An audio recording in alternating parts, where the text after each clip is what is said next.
And now, the Hall of Fantasy.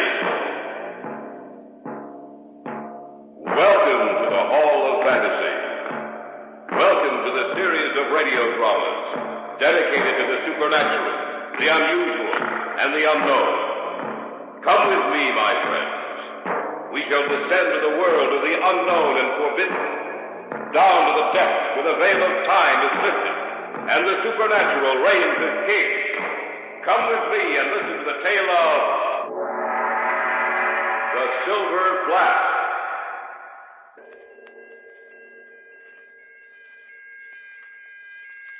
And so it is that the prophecy of Charming shall be fulfilled.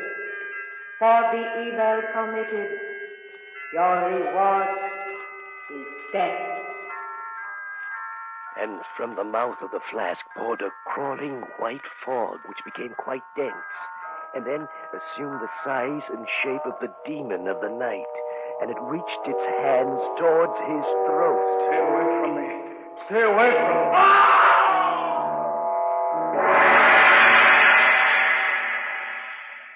me. In just a moment, the Hall of Fantasy will present The Silver Flask.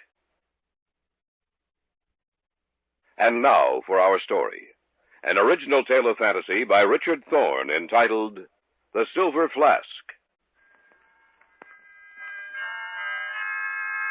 And so it was that you charm caused the silver flask to be made. Small and thin it was, with a diamond embedded into its face, so that it could see. And he summoned the sorcerer Charming, and bade him bestow upon this flask the mantle of magic. And this was done. For goodness, it will return good. For evil, it will bring death. It began commonly enough. Chris and Pat Redfield and I had dropped into an art dealer's shop in the avenue. I don't know what made us go in. I think it's mere circumstance. There was an auction going on. Going once, going twice, 3 times and gone. Sold to the lady in the brown fur coat. Oh, that was a bargain, Chris, a real bargain. I don't know, maybe. I wonder what'll be up next. Probably an old bed warmer. We might as well leave. I don't think there's anything here we'd be interested in, Pat. Oh, just a few more minutes, Chris. But we'll be late for... Oh, all right, Pat, but just a few minutes. Oh, now there's a husband for you. May I ask for your attention once more, ladies and gentlemen? Thank you. Now I ask you to look at the object in front of me. It's a flask, a silver flask, perhaps tarnished a trifle, but silver nonetheless. How old this object is, no one has been able to ascertain. How it came into the possession of this company is a mystery, but the workmanship is definitely Oriental. For a collector's item, it would be perfect. I like the Now, looks who of that. will Bid start for the it, then. bidding on I this think I will. valuable piece of art? Come, ladies and gentlemen, who will be the first to make a bid on the silver flask? Go ahead, Chris. $10. $10. The man in the blue overcoat bid $10. Do I hear 15? 15. 20. $20 for the silver flask before me. $20 is the bid. Do I hear 25? 25. 30. 50. 50. No, Chris. $50 is the bid. $50. Do I hear more? $50 is the bid. Going once. $50 going twice. $50 for the third time. Sold to Mr. Henry Stebbins.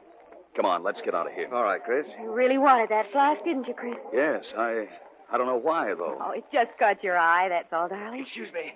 Pardon me, please. Will you let me go through? Now, look, Chris, there's the man who outbid you. Oh, he seems to be coming over here. He's waving to us. Wonder what he wants. Please, madam, will you let me by? Thank you. Excuse me, sir. I couldn't help but notice you bidding against me. I'm terribly sorry that only one of us could own the silver flask. Oh, it's perfectly all right. Allow me to introduce myself. My name is Stebbins, Henry Stebbins. I'm retired now, you see, and my hobby is collecting unusual art objects. Your name is... Oh, excuse me, Mr. Stebbins. This is Larry Reardon. How do you do? My wife, Pat Redfield. How do you do? And Chris is mine. Really? I'm very pleased to meet you, all of you, you know. Are you by any chance interested in collecting art objects, Mr. Redfield? I have an interest. I'm not a collector. Mr. Reardon? I'm afraid I'm in the same category as Chris. I see. Well, I was wondering, do have a rather good collection, you know, and I hope you won't think it presumptuous, but it's so infrequent that one meets people who are interested in the same things as he. Why don't you, all of you, come to dinner at my house next week? Say Monday? Why, of course, Mr. Stebbins, we'd be delighted. Here's my card. You will come, won't you? I'm sure you'll find it very interesting.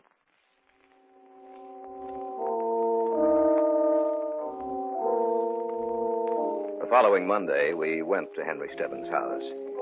He seemed quite wealthy, for the house was large and lavishly furnished. After the meal, he showed us his collection, pausing finally when he came to the silver flask.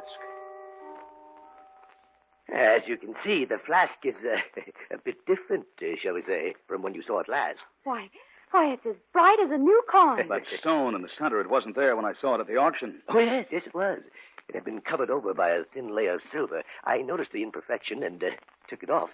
Underneath was the diamond. Are you serious? Are you sure it's a diamond? Oh, quite sure, Mr. Redfield. You see, the silver flask has quite a history. It's really very ancient. How old is it? Oh, at least 3,000 years, possibly more. It's a relic of the Yuan dynasty, lost for over 2 centuries. How do you know these facts, Mr. Stebbins? I've been watching for the flask for several years. Many times I was sure I'd found it, but needless to say, I was disappointed. At last, however, it's in my possession. Would you like to know some of its history? Oh, I yes, should very much say. so. All right, then.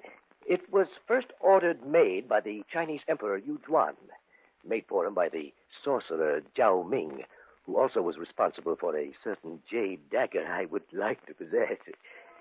Zhao Ming bestowed this magic upon it. For goodness, it would return good, and for evil, it would bring death. The flask was in the family of the Yu Zhuan for many generations. However, 100 years after it was first made, the last of the Zhuans was emperor. A member of his court plotted against him. Strangely enough, the original motivation was possession of the silver flask.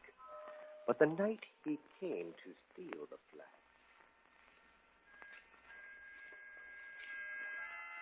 Who dares enter Emperor's bedchamber? Who is in here? What do you want? Where are you? It is so dark my eyes cannot see. It is pity you not see dagger which brings you death.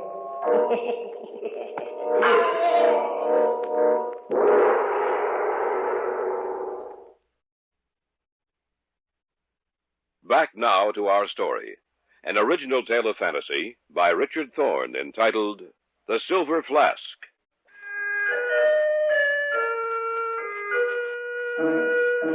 Our eyes were upon Stebbins as he talked. Yet we saw not the man before us, but the scene which his words conjured up in our minds. Is this story true, Mr. Stebbins? Every word of it, Mr. Reardon. Is that all to the story? Oh, no, not at all. There's a good deal more to it. A good deal. I'd like to hear the rest of the story. You're sure I'm not boring you? No. All right, then. Let me see. Where was I? The Emperor had just been murdered. Oh, yes. What had originally started as a covetous fascination about the silver flask resulted in the murder of the last of the Juans. The killer knew of the supposed magical properties of the flask, yet he thought it only legend, with no true significance. He took the silver flask with him when he left the side of the murdered emperor. No one knew of the emperor's death. When the killer retired for the night, he put the silver flask next to his bed. But he was unable to get to sleep, and his gaze was drawn to the diamond in the flask, the all-seeing eye that Zhao Ming had given it. It began to glow and shine in the darkness, becoming a thing alive. The killer watched it in horrible fascination. And then he heard a voice. And so it is that the prophecy of Zhao Ming shall be fulfilled. For the evil committed, your reward is death. And from the mouth of the flask poured a crawling white frog which became dense, and then assumed the size and shape of a demon of the night, and it reached its hands toward his throat. Stay away from me. Stay away from me. So perished the killer of the last of the Juans. It's a rather fantastic story. Fantastic? Perhaps. The pattern has been repeated many times since, and perhaps it will be again. There is something quite fascinating about it. Yes, Mr. Redfield. Quite fascinating. Of course, all that happened many years ago. I don't believe it's actually true. It's probably like so many other legends that change during the passage of the centuries. Endows a person or object with supernatural power. Even though what actually occurred originally was nothing out of the ordinary. Oh, that's quite possible, Mr. Reardon. But as a collector of these objects and their histories, I much rather prefer to believe the legend, as you call it. Chris? Chris? What? You're so quiet. What were you thinking about? It's really quite fascinating. The flask. I can hardly take my eyes off it.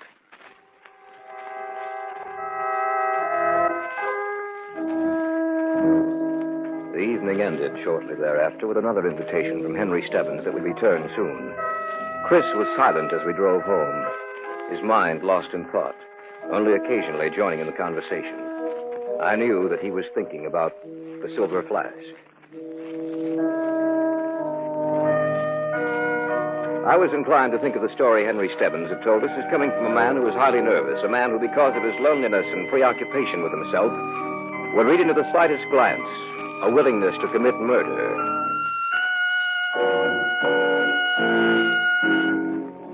Three days later, Pat Redfield dropped into my office.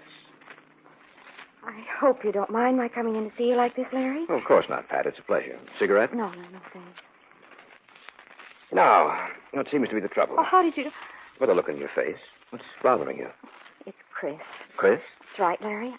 I know it's a strange term to use, but for the last 3 days he seems like a man possessed. Even at night when he's asleep, he has a nightmare. He talks and screams out. When did this start? That night we'd seen Henry Stebbins. I can't understand most of his words, but every once in a while I hear him say something about the silver flask. He seems to be struggling with someone or something. Oh, I just don't know. I'm so worried. I can't even think. Oh, it's a story that Stebbins told us. I know, but there must be some truth to it, Larry. Look at the tremendous fascination the silver flask holds for Chris. Sometimes I even think he'd be willing to kill Stebbins just to get his hands on it.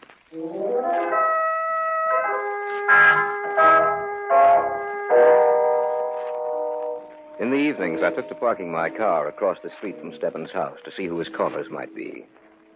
About a week after Pat had been to my office, I'd been parked across from his house for several hours. It was almost midnight, and I was on the point of starting my car and driving home, when on my side of the street, about half a block away, I saw a familiar figure walking towards me. He walked slowly, like a man in a trance, his head turned so that his eyes were on Stebbins' house. Chris? What are you doing out here, Chris? I might ask you the same question. Been waiting for you. Why me? Why not someone else? Because no one else has an interest in the silver flask. Has Pat been talking to you? Not recently. Then you know all about it, don't you, Larry? That I want the silver flask, that I'm going to get it now, tonight. No, you're not, Chris. Yes, I am, Larry.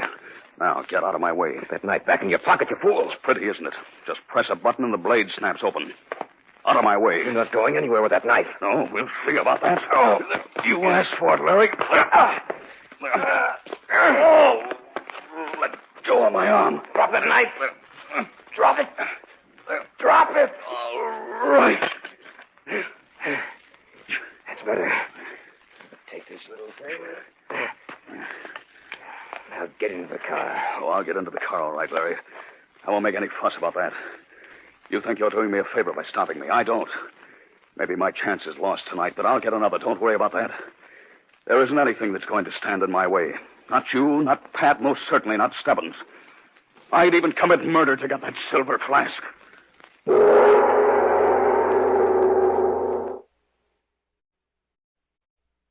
Back now to our story. An original tale of fantasy by Richard Thorne entitled The Silver Flask.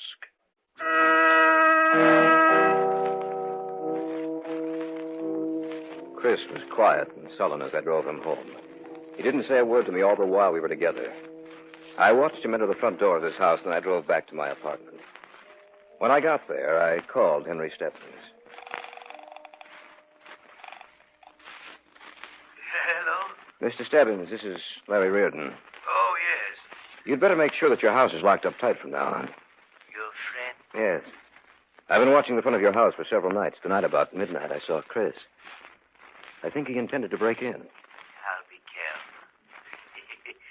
Thanks for calling.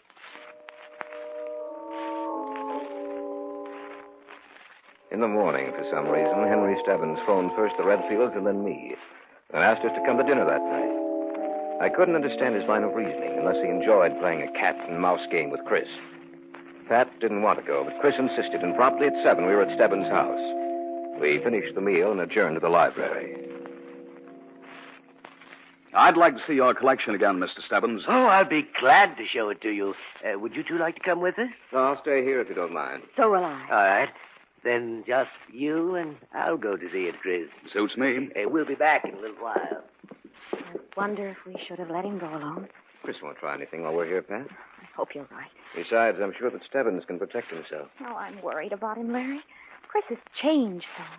When we're alone, he never says anything anymore. He just doodles on a scratch pad with a pencil. Always draws the same picture. The silver flask? Yes. I think something's wrong with his mind. Oh, I don't think it's any... Just a minute, Mr. Redfield. Where is it? Where's the silver flask? Come on, Pat. We shouldn't have let him go alone. I figured it would be best to put the flask away. I know it disturbs you quite strongly. I could kill you, Oh, we Stebbins. can't stop them, Larry. Don't worry. Now, stay away from me, Redfield. You'd be better off dead. All right, now, stop it. Stop it, both of you. He knew I wanted to see the flask. He hid it on purpose. Thought it would be the wisest thing to do. Oh, Chris, how could you do such a thing? Let's just forget this ever happened. Well, I'm perfectly willing to do that, you know. I really don't mean to gloat, Mr. Redfield, but I have the silver flask and you haven't, and I know you wanted it. Why, you... You see, that's why I hid it from you. After all, as long as you don't know where it is, my life is safe. Isn't that right?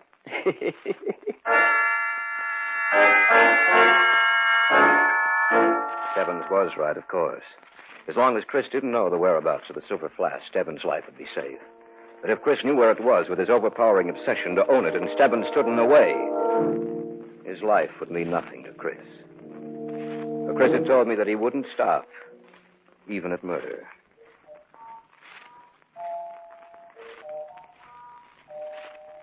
And so it was that you caused the silver flask to be made. And we summoned the sorcerer Charming, and bade him bestow upon the flask the mantle of magic. And this was done. 2 days later, I was home in the apartment. I'd sat down with a good book, and it was about 11 o'clock when the phone rang.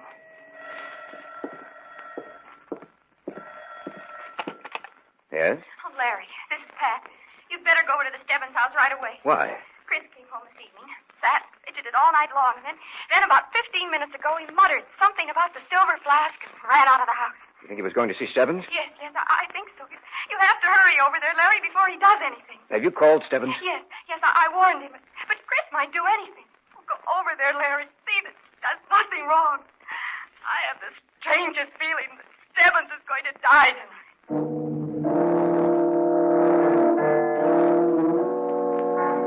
At last the time had come. I knew it would, sooner or later. Chris had to be stopped from entering that house at all costs. I hopped into my car and drove over to Stebbins' place as quickly as I could. Within 15 minutes, I was knocking on his front door.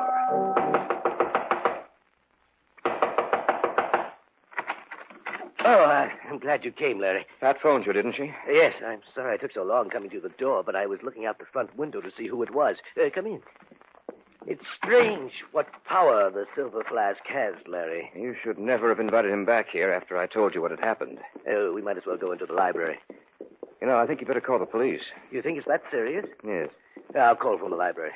Is your house secure? Oh, yes. Everything's locked and bolted. Sit down, won't you? I'll phone the police.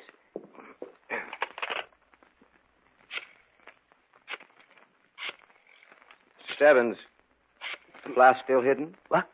Oh, no. It's over there on the table. Perhaps the police can send a man out and you'll be able to go home. Oh, hello? My name is Henry Stebbins. I have good reason to believe that someone is going to make an attempt on my life tonight. What? Name? Chris Redfield. He's wanted something of mine for some time. He'll do anything to get it. Yes. Yes, I'd appreciate that. Thank you very much. I'll have the man out here in 15 minutes. I didn't tell you that Chris had a knife the night he came here to kill you, did I? No, you didn't. Well, that's funny. Still have it with me. Well, we'll give it to the police when they get here. Yes, I'm sure they'll find it. What? The knife. I'm sure the police will find it. What do you mean? This is Chris's knife. You should never have been afraid of him, Mr. Stebbins. Chris would never really kill you. But I would. Stay away from me. I can't do that. You see, Stebbins, everything fits in perfectly now. You've warned the police against Chris. They'll find his knife. They'll never suspect me. You're insane. No, far from it. I merely want the silver flask. The curse. Don't forget the curse. Who believes in curses, Mr. Stebbins? Don't come any closer. Just close enough. Ah!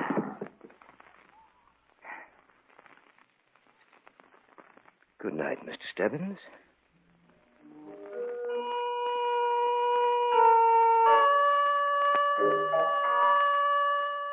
So, I have the silver flask. It stands in the dresser next to my bed. The diamond shines so in the dark.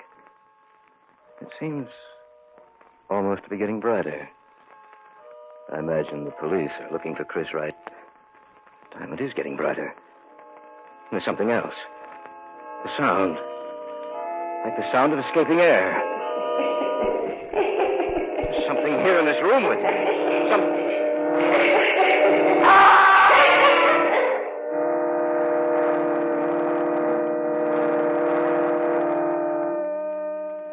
And so it was that you, John, caused the silver flask to be made.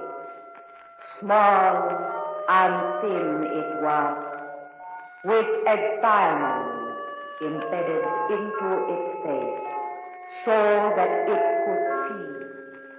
And he summoned the sorcerer Charming and bade him bestow upon the flask the mantle of magic. And this was done. For goodness it will return good, for evil it will bring death.